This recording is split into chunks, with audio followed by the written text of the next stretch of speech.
Tanto o Império Bizantino, quanto o Sacro Império Romano, alegavam serem os sucessores do Império Romano, mas, em meio a essa disputa sobre sua origem, como foi a relação entre os dois?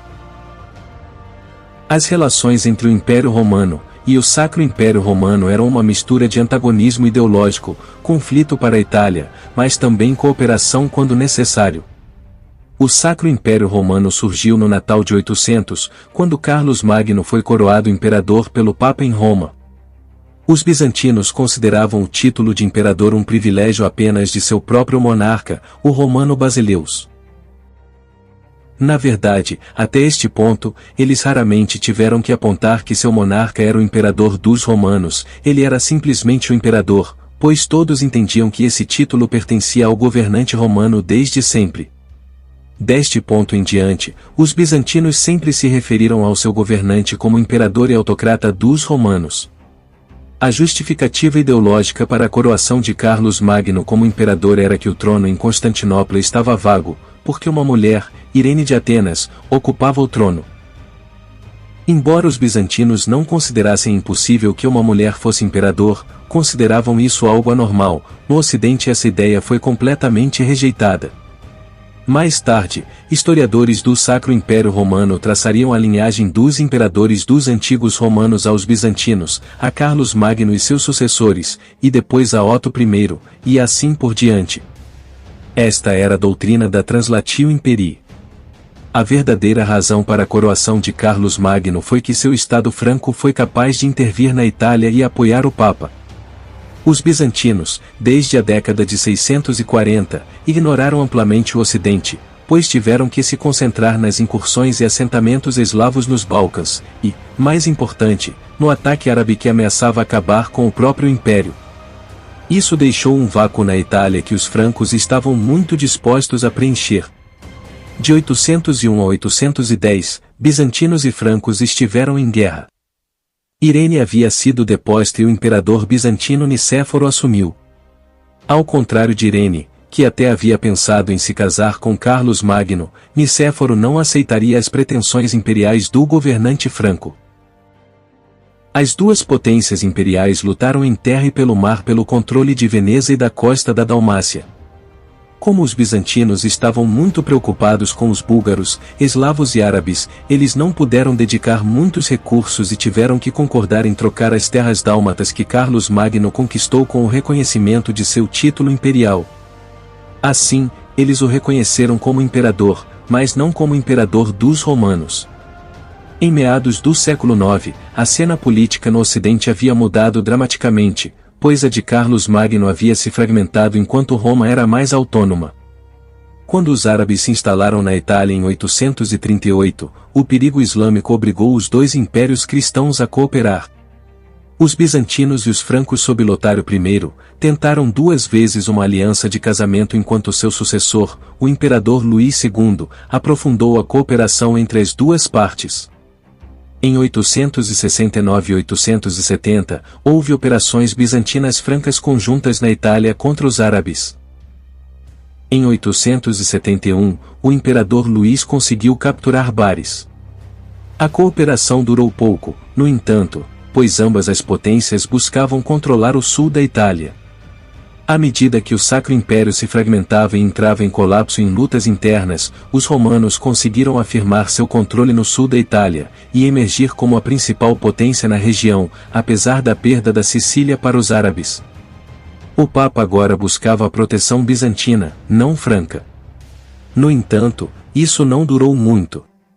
Otto I, monarca alemão desde 936, foi coroado imperador em 962, reconstituindo o Sacro Império Romano.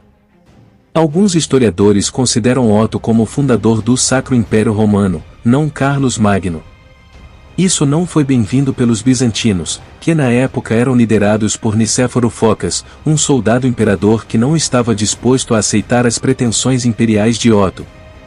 Otto enviou Liuprando como diplomata a Constantinopla, mas sua recepção foi fria, pois os oficiais bizantinos ficaram furiosos com as reivindicações de Otto. Nicéforo acabou sendo assassinado por João Ximeces em 969. Ximeces era mais moderado e disposto a acomodar os alemães. Ele fez um acordo para casar sua sobrinha Teofânia com Otto II, filho e sucessor de Otto I. Otto II, entretanto, entrou em conflito com os bizantinos quando ambos os impérios tentaram expandir seu domínio na Itália. Otto marchou sobre a Apulia bizantina em janeiro de 982. Ele capturou Taranto em março. Ele foi derrotado pelos árabes na Batalha de Stilo. Teofânia atuou como regente por alguns anos, e isso fez com que as relações entre os dois impérios se tornassem melhores. Otto III era meio grego e admirador da cultura bizantina. Ele queria se casar com uma princesa bizantina e Basílio II concordou, mas sua morte em uma idade muito jovem fez com que esse casamento nunca acontecesse. O Sacro Império entrou em um período em que seus governantes prestaram mais atenção aos assuntos ao norte dos Alpes. Isso permitiu que os bizantinos expandissem sua influência na Itália. A chegada dos normandos e suas subsequentes vitórias militares forçaram o Papa e os bizantinos a cooperar, mas como Bizâncio era governado por imperadores bastante incompetentes durante esse período, o Papa acabou sendo forçado a acomodar os normandos enquanto a presença bizantina na Itália terminava em 1071. A ameaça normanda seria de importância para a segurança ocidental de Bizâncio durante a era dos imperadores comnenos. Isso também preparou o terreno para a cooperação entre os imperadores romanos e do Sacro Império, que viam os normandos como um problema. Outra área de cooperação foi o empreendimento comum das cruzadas. Durante a Primeira e a Segunda Cruzada, os dois impérios cooperaram quando os exércitos germânicos passaram por terras bizantinas para chegar à Ásia Menor e ao Levante. Os imperadores Aleixo I Comneno e Manuel I Comneno, respectivamente, forneceram os exércitos cruzados e garantiram que eles cruzassem para a Anatólia o mais rápido possível. No entanto, isso nem sempre foi possível e os alemães às vezes saqueavam terras bizantinas nos Balcãs para obter suprimentos, causando algum atrito com a população local e medo em Constantinopla de que tivessem outros planos. No entanto, os dois impérios mantiveram sua cooperação diante do inimigo comum. Manuel Comneno casou-se com Berta de Sulzbach, cunhada de Conrado III da Germânia, e deu muita ênfase a uma aliança com o Sacro Império e outros estados menores da Itália para isolar os normandos. Enquanto alguns historiadores do passado afirmaram que Manuel tinha planos de restaurar o Império de Justiniano, parece que seus planos eram bem mais moderados. Ele queria recuperar a costa leste do sul da Itália dos normandos para pôr fim aos ataques deles ao continente balcânico. A sua intervenção falhou, apesar de algumas vitórias iniciais, e isso alarmou o Sacro Império Romano-Germânico. Frederico Barbarossa do Sacro Império era muito ambicioso e tinha planos de colocar a Itália sob controle. Isso pôs fim à cooperação bizantina com o Sacro Império. Manuel decidiu apoiar com fundos, espiões e até algumas tropas os adversários italianos de Frederico. As relações chegaram a um ponto baixo. Numa carta a Manuel, Frederico chamou-o de moderador Dugria Corum, que significa governante dos gregos, e afirmou que os seus predecessores lhe tinham passado a monarquia da cidade de Roma, a qual os gregos também estavam sujeitos. Ele então advertiu Manuel por não mostrar honra ao Santo Império e ao Papa. É dito que as relações pioraram ainda mais quando durante a Terceira Cruzada, o imperador romano-bizantino Isaac II Ângelo fez uma aliança secreta com Saladino. Os bizantinos viam com bastante cinismo as cruzadas como um esquema expansionista do Ocidente, não tendo problemas em fazer alianças com os muçulmanos quando necessário. No entanto, a teoria de uma suposta aliança entre Isaac e Saladino contra a Terceira Cruzada foi desmascarada pelo historiador Jonathan Harris. Depois que Aleixo III depôs seu irmão Isaac, o imperador do Sacro Império, Henrique VI, exigiu 5.000 libras de ouro, embora devido a negociações ele tenha aceitado uma redução para 1.600 libras. Em 1197, Aleixo instituiu o imposto alamanicon, para levantar o dinheiro necessário. Jonathan Harris descreve o acontecimento.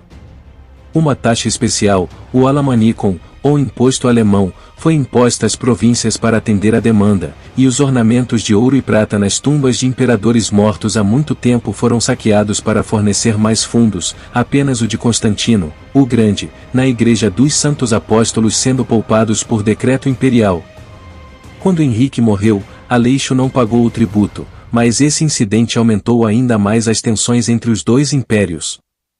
Em 1204, os cruzados da Quarta Cruzada se voltaram contra os bizantinos e saquearam a cidade de Constantinopla, um golpe duro para os cristãos, golpe esse que enfraqueceu ainda mais os romanos, que 250 anos depois iriam cair nas mãos dos otomanos, que seriam a maior e mais perigosa ameaça para a Europa e para os cristãos. Como os imperadores do Sacro Império e os romanos entraram em conflito com o Papa, as relações melhoraram. Frederico II do Sacro Império Romano Germânico em 1250, em uma carta ao imperador bizantino, João III Ducas Vatatzes, desdenhou do Papa que, segundo ele, constantemente antes de todos, excomunga Sua Majestade Imperial e todos os romanos que são seus súditos. Ironicamente, esse reconhecimento ocidental dos bizantinos como romanos ocorreu durante uma época em que houve um renascimento do helenismo e da ideia de que os bizantinos eram descendentes dos gregos. Em 1261, os bizantinos retornaram a Constantinopla, encerrando quase 50 anos de ocupação latina. As relações entre os dois impérios eram mais escassas e os bizantinos se concentraram em melhorar suas relações com o papado. Podemos chegar à conclusão de que os dois impérios passaram por períodos de conflito e cooperação. Conflito por ideologia, pois ambos reivindicavam o mandato do imperador romano, e controle sobre o sul da Itália, e a cooperação quando enfrentavam inimigos comuns, como os muçulmanos ou normandos. No vídeo, eu falei, romanos ou bizantinos, pois na minha opinião, os bizantinos eram os sucessores legítimos dos romanos, e o termo bizantinos só foi surgir no século XVII. Mais de um século após a queda do Império Romano do Oriente, que até em seu momento final continuava sendo chamado de Império Romano. Muito obrigado a todos vocês que assistiram até aqui, espero que tenham gostado. Se gostou, deixe seu like e compartilhe com o máximo de pessoas que puder, e não esqueça de nos seguir no Instagram. Conto com vocês, fiquem com Deus e até o próximo vídeo.